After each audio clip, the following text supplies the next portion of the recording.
This is the Eye on Annapolis Daily News Brief, keeping you informed about the happenings in Annapolis and the area. Local news, local sports, local events, local opinion, and of course, local weather. The Eye on Annapolis Daily News Brief starts now.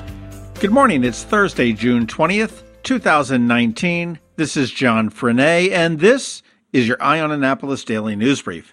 Huge kudos to Anne Arundel County Police and for never, ever giving up.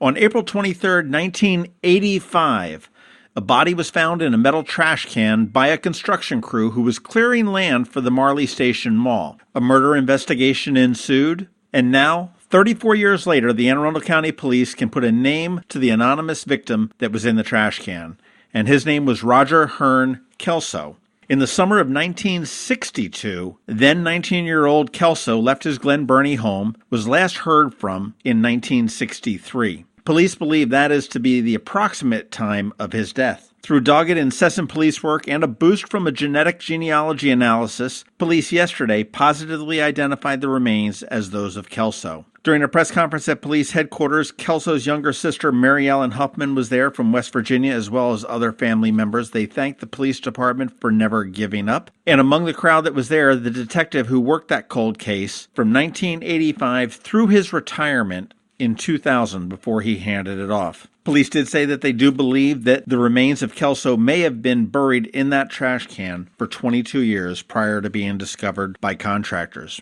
While the discovery can provide some closure to friends and family of a 57-year-old mystery, there still is an unsolved murder.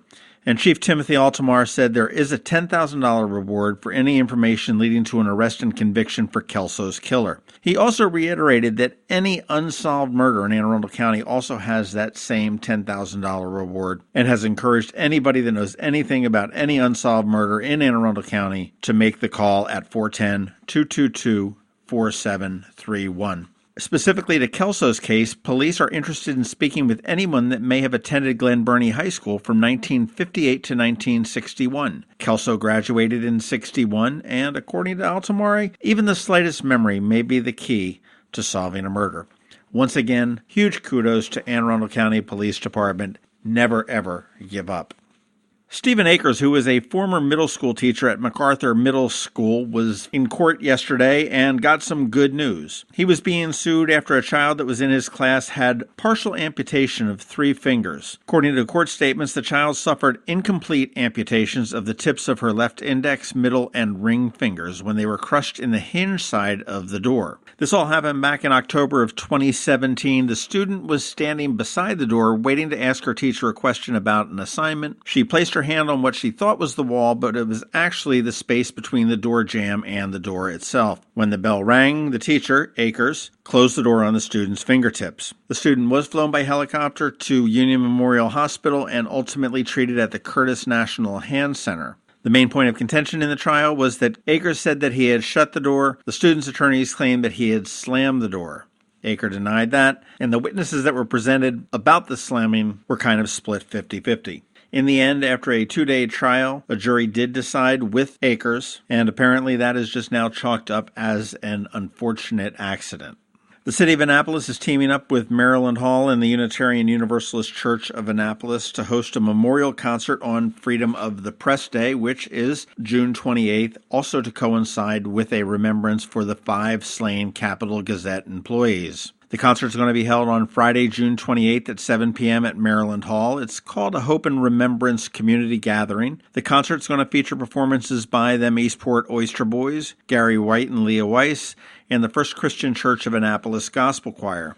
Guest speakers are going to include Anne Arundel County Executive Stuart Pittman, State Senator Sarah Elfreth, Delegate Alice Kane, Ryan Sermons of Anne Arundel Connecting Together, and Capital Gazette editor Rick Hutzel. Annapolis' own poet laureate Temple Cone will read an original poem, and the Annapolis Filmsters Academy is going to be showing a video that they created specifically for this event. At the conclusion of the program, there will be a candlelight illumination in the Maryland Hall Labyrinth out in front of the facility. Tickets are required for the event, although they are free, and you can get them at marylandhall.org, and I hope to see everybody out at Maryland Hall on June 28th.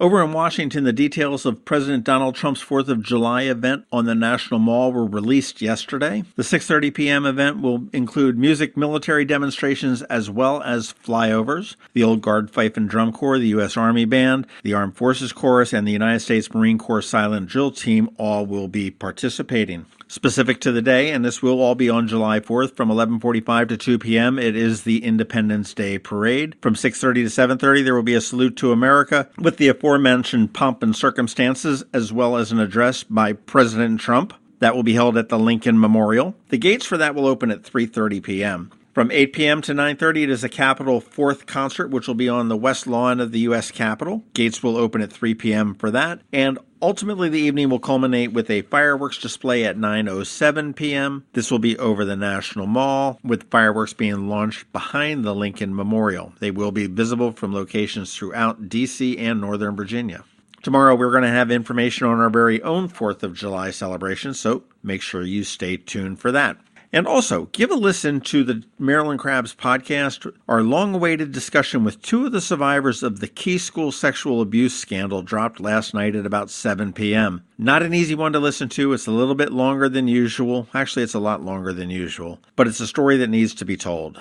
All right, that is about it for the top news today. Please make sure you're checking out eyeonannapolis.net throughout the day because we do update it throughout the day. If you are someplace where you can give us a recommendation or a review, please do that and give us a recommendation to your friends and colleagues and your enemies and your family and everybody else so everybody can get the benefit of the daily news brief. It is Thursday. That means we have Trevor with your Annapolis Makerspace Maker Minutes. And, of course, like we have every single day of the week, we have George Young with your local DMV weather forecast. And he's coming up in just 1 minute after we hear from Eastport Rockin'. 4 stages, over 35 bands, one unbeatable location. It's the Eastport Rockin' Music Festival, Saturday, June 22nd. A day-long celebration on the water, showcasing the region's best original artists. Savor mouth-watering food, including local seafood and barbecue, plus an array of beers, wines, and spirits. Bring the family and enjoy the expanded kids area. The Eastport Rockin' Music Festival, June 22nd, 11 to 8 on Back Creek in historic Eastport. Tickets available at Mission Tix. Complete info at eastportrockin.com. Going out? You need the most up-to-date local weather. Here's George Young from DMV Weather in Annapolis with today's forecast.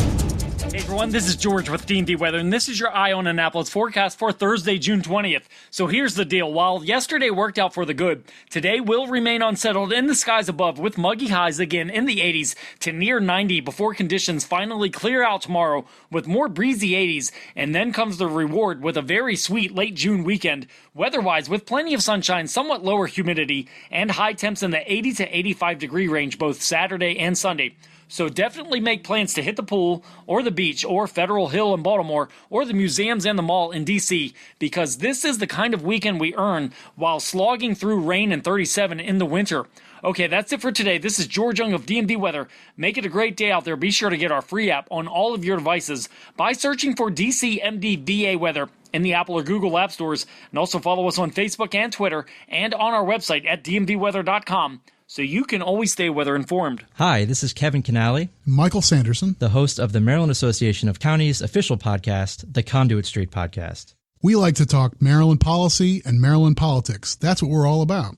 Why counties? Well, look at the stuff we do. Education, public safety, environment, taxes, all the areas that people care about. Counties care about that too. So our podcast is for counties, but it's also for anyone out there who's interested in talking about public policy. Absolutely. We did a whole episode on Uber and Airbnb and new disruptive technologies. Right. We've been covering school funding debate, probably in more depth than anybody else out there. We've talked about President Trump's tax reform, redistricting lawsuits, cleaning up the Chesapeake Bay, all that kind of stuff. It's part of our beat. Why do we call it Conduit Street? Well, that's where we are. That's who we are.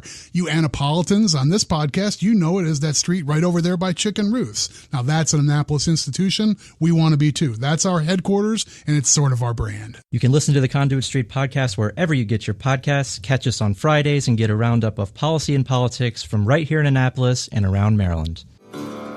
Every week, makers, crafters, and educators hold events all over the area. Highlighting some of those, here's our Maker's Minute, brought to you by Annapolis Makerspace. Hey, this is Trevor from Annapolis Makerspace with this week's Maker Minutes. Tomorrow at Sandy Point, they're having a summer solstice craft for all ages. Celebrate the solstice by making a summer-themed craft to take home. Saturday at the Beverly Triton Nature Park in Edgewater is Owl Prowl. Join a ranger and explore Beverly Triton after dark for sights and sounds of various owl species. Be sure to wear comfortable walking shoes and dress for the weather. Also on Saturday at the Chesapeake Arts Museum in Brooklyn Park, they'll teach you how to build a butterfly feeder out of upcycled parts. And finally, also on Saturday at London Town Gardens is Pollination Exploration. For National Pollinator Week, kids can take a garden tour, then help London Town make pollinator hotels in the Sound and Sensory Garden. You also get to make your own to take home with you to help pollinators in your own backyard. Tuesday at Rasa Juice Shop on Maryland Avenue is Midsummer Night's Dream Wreath Workshop. Learn how to create a gorgeous herbed wreath that will last all season long. This week at the Chesapeake Children's Museum, on Saturday is Girltopia, envisioning the possibilities of what the world would look like if we could all work together and resolve the issues that affect girls and women around the world. For Girl Scouts entering 9th through 11th grades, they'll complete requirements for the journeys up to planning a Take Action project. And all next week at the Chesapeake Children's Museum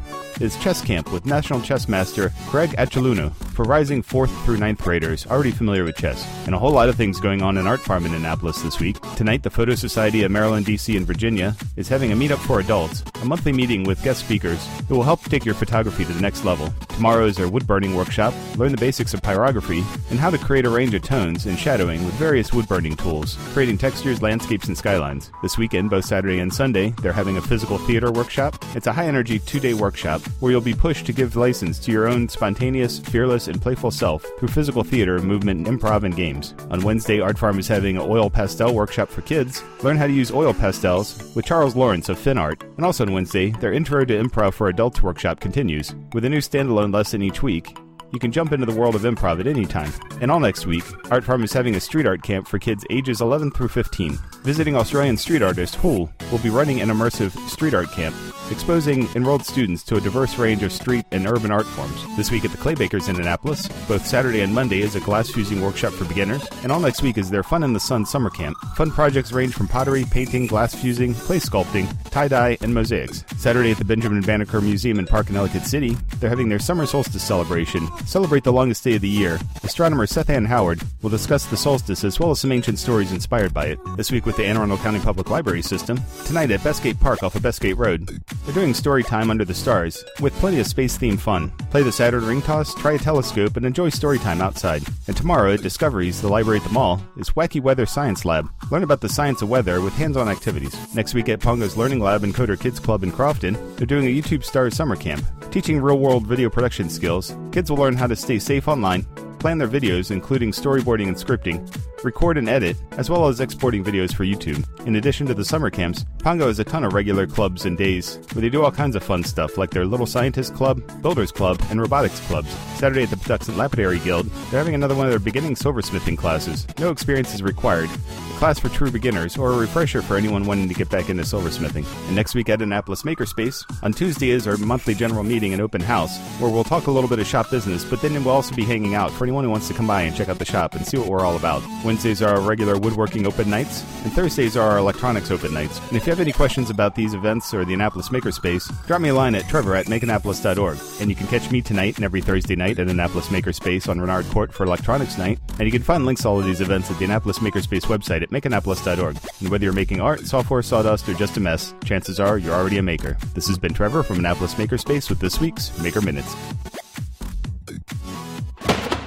Fort George G. Meade invites you to celebrate America's independence at the annual Red, White, and Blue celebration Friday, June 28th. Festivities start at 4 o'clock on McLaughlin Parade Field.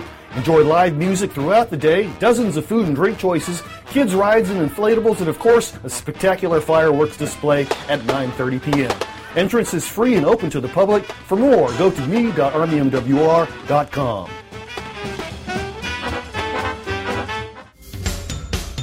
You've been listening to the Eye on Annapolis Daily News Brief. Tell your friends and colleagues this is the podcast where you can keep up on the latest with what's going on in Annapolis. And also tell them about our website, eyeonannapolis.net, where you can find even more information. This podcast comes to you every Monday through Friday at 7 a.m., keeping you informed with the Eye on Annapolis Daily News Brief. And take a moment to listen to our other podcast, The Maryland Crabs, released every Thursday at noon.